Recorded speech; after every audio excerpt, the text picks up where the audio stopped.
주안의 만나 4월 23일 화요일 묵상을 함께 나오도록 하겠습니다. 오늘 말씀은 신명기 32장 15절에서 33절까지의 말씀으로요. 모세의 노래 두 번째 시간을 같이 보도록 하겠습니다. 오늘 본문은 모세의 노래 두 번째 시간입니다. 오늘 본문에서는 이스라엘의 배반과 함께 그에 대해서 하나님께서 내리실 징계, 그리고 또한 그럼에도 불구하고 하나님께서 베푸실 그 은혜에 대한 내용들을 함께 말씀을 하고 있습니다. 어제 우리는 하나님께서 이스라엘에게 베푸신 은혜들에 대해서 함께 보았습니다. 하나님께서 이스라엘을 돌보시고 이스라엘을 먹이시고 채우신 것들을 보았습니다. 정상적인 결과를 기대하자면 이러한 하나님의 은혜 앞에서 이스라엘은 순종과 감사라고 하는 내용으로 응답을 하는 것이 맞습니다. 그러나 오늘 보여준 이스라엘의 모습은 다른 모습입니다. 그것은 하나님의 은혜를 발로 차버리는 것이에요. 15절에 보면 여수른이 하나님의 은혜를 발로 찼다라고 말씀을 하고 있습니다. 그렇게 된 배경을 보면 이스라엘이 풍족하게 되었기 때문이다라고 말씀을 하고 있어요. 이스라엘의 상태를 보니까 기름지고 살찌고 비대하고 윤택하게 되었습니다.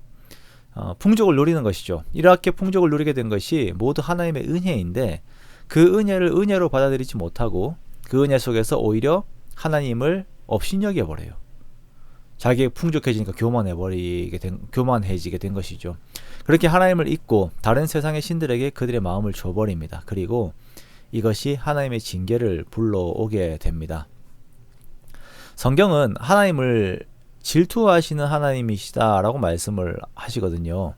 어떤 사람들은 하나님께서 질투하신다라고 하는 것을 두고 너무 속이 좁으신 거 아닌가, 더 아량이 넓으셔야 하는 것 아닌가라고 하는 말들을 하기도 합니다. 그런데 여러분, 하나님께서 질투하신다라고 하는 것은 그 전제가 있는 것이에요.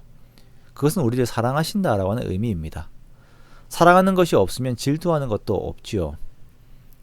하나님께서 우리에게 무관심하신 것보다 최악의 경우는 없습니다.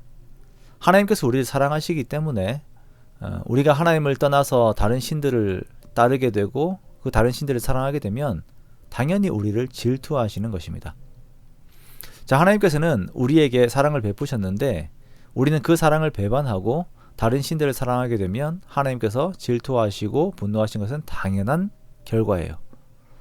하나님께서는 하나님을 배반하여서 하나님으로 하여금 질투하며 분노하게 한 이스라엘에게 똑같이 그들에게 갚으시겠다라고 말씀하십니다.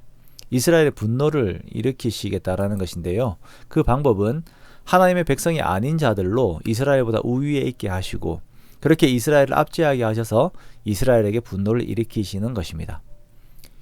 이러한 이방 족속들은 이스라엘을 학대하고 이스라엘을 삼키게 되죠. 이스라엘이 하나님을 배반하고 이방의 신들을 섬겼을 때에 이방의 민족들은 이스라엘에게 호의적이지 않고 오히려 이들을 삼키고 이들을 학대합니다. 참으로 암담한 상황입니다. 그리고 이 상황 앞에서 이스라엘이 뭐라고 할 말이 없습니다. 자신들의 죄로 인해서 형벌을 받는 것이기 때문입니다. 그러나 하나님께서는 이 상황에서도 이스라엘에게 은혜를 베푸시는데요. 그 이유는 원수들의 교만을 가만히 두지 않으시기 때문이에요. 이스라엘을 괴롭게 하는 대적들은 하나님의 징벌의 도구일 뿐입니다. 그러므로 이들 역시 하나님 앞에서는 겸손해야 합니다. 그러나 이 원수들이 스스로가 교만하여서 자신들이 하나님보다 크고 능력이 있다라고 생각을 하고 주장을 하게 되지요. 이때 하나님께서는 이 원수들에게 또한 징벌을 내리실 것입니다. 이 징벌의 목적은 이스라엘이 이 모든 과정들을 보면서 자신들의 하나님을 기억하게 하는 데 목적이 있어요. 자신들을 누르고 있던, 학대하고 있던 그 커 보이는 원수들이 무너지는 것들을 보면서 우리의 하나님이 더 강하셨구나. 우리를 보호하셨던 하나님, 그리고 지금도 보호하신 하나님을 기억하게 하는데 목적이 있는 것입니다. 즉 하나님께서는 끝까지 자기 백성을 사랑하시는 것이에요. 징계의 모든 과정들의 목적이 자기 백성을 사랑하시기 때문인 것입니다. 이스라엘이 이것을 깨달아야 하며 그러므로 모든 삶에서 자신들을 향한 하나님의 사랑을 조금도 의심해서는 안 됩니다. 그러나 우리들을 보면 내가 풍족할 때 하나님을 배반하고 내가 고난당할 때에 하나님을 원망하지요.